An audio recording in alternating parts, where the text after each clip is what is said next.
In this lesson, we're going to compare and contrast the various storage types available to us in AWS. Many options exist, and each has their trade-offs with regards to cost, performance, ideal use cases. Know and embrace the limitations of each, and keep up to date on developments. For example, Glacier came out right when I was in the middle of teaching a class on S3. AWS changes very, very quickly, and it's important to keep up to date on developments and make sure you're not reinventing wheels. We're going to look at S3, which is also known as an object storage. We're going to look at RDS, which is Managed MySQL, Oracle, or SQL Server. And we're also going to look at DynamoDB, which is a NoSQL database. First up, let's look at S3. S3 is object storage. You put an entire object into S3 and you can pull it back out. It's not really useful for editing objects themselves. It's great for static assets, however. RDS, or Relational Database Service, is a hands-off RDBMS for MySQL, Oracle, and SQL Server. It's manually scalable, like EC2.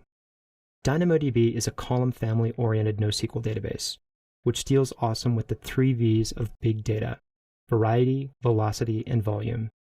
It's very hands-off and very, very simple to scale.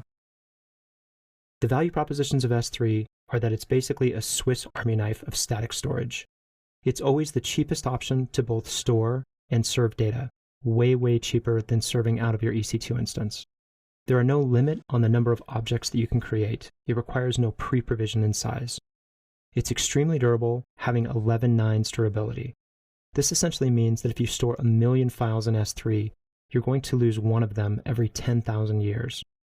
It achieves that durability by leveraging multiple nodes in multiple availability zones.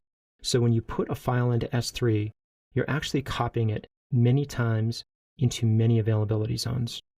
It's also very scalable. Because it exists in all those places, when users go to access it, they can pull from several disk heads at once. All objects are natively web accessible, and it can also host static websites.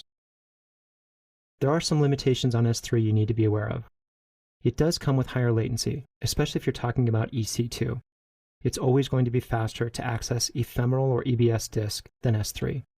It is a write once, read many file store, meaning you put an entire object in or you take an entire object out. You can't really edit objects. It also cannot serve dynamic content, such as PHP and Ruby. You're limited to 100 buckets, and no object can be larger than 5 terabytes. These are hard limits, and you cannot change them. It's very bare bones and essentially just provides read, write, delete, list, and so on.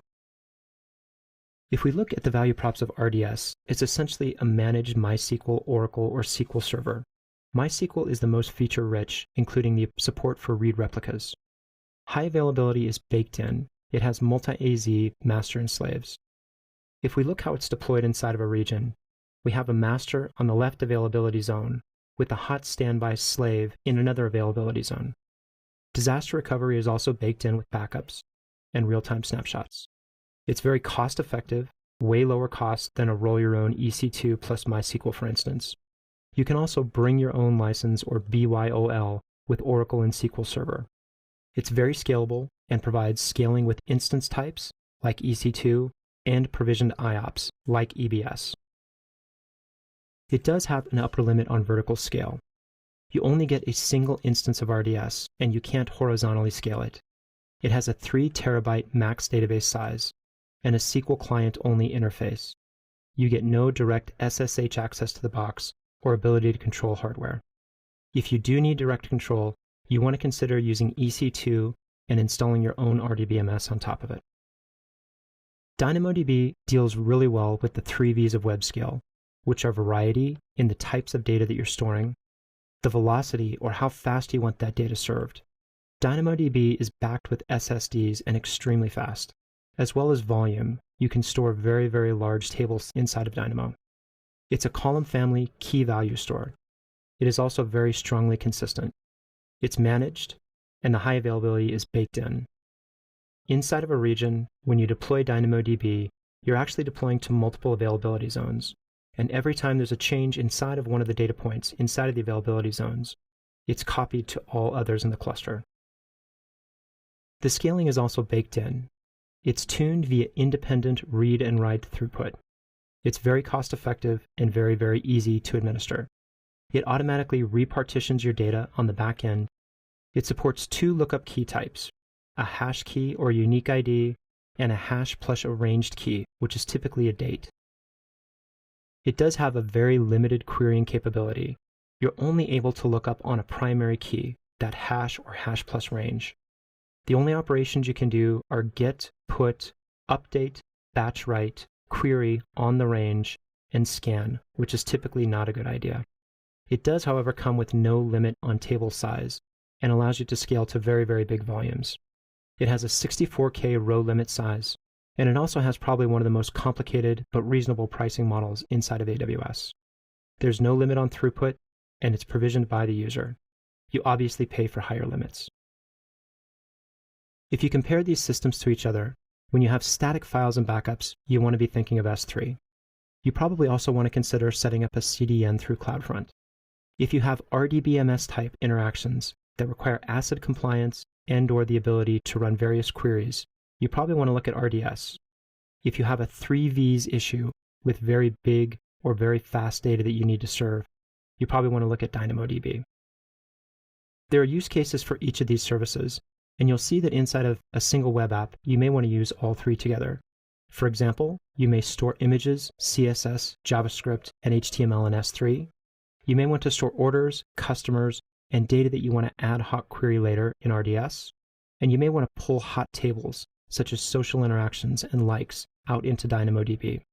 You could then use a unique key, such as user ID, for the primary key in Dynamo.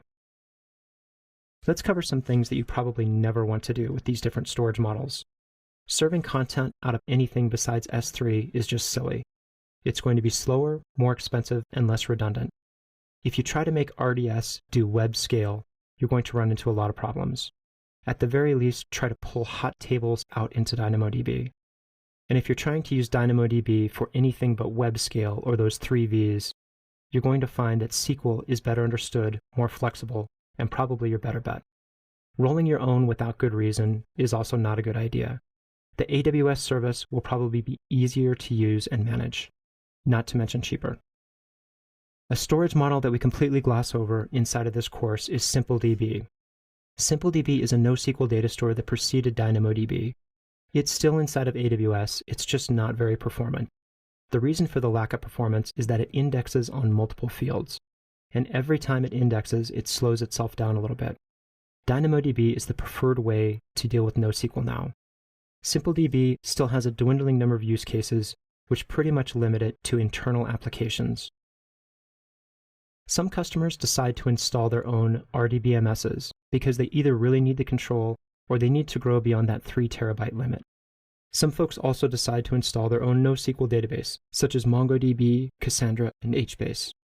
If you need a large distributed file system, you can also accomplish this by tying together many EC2 and EBS volumes via something such as GlusterFS.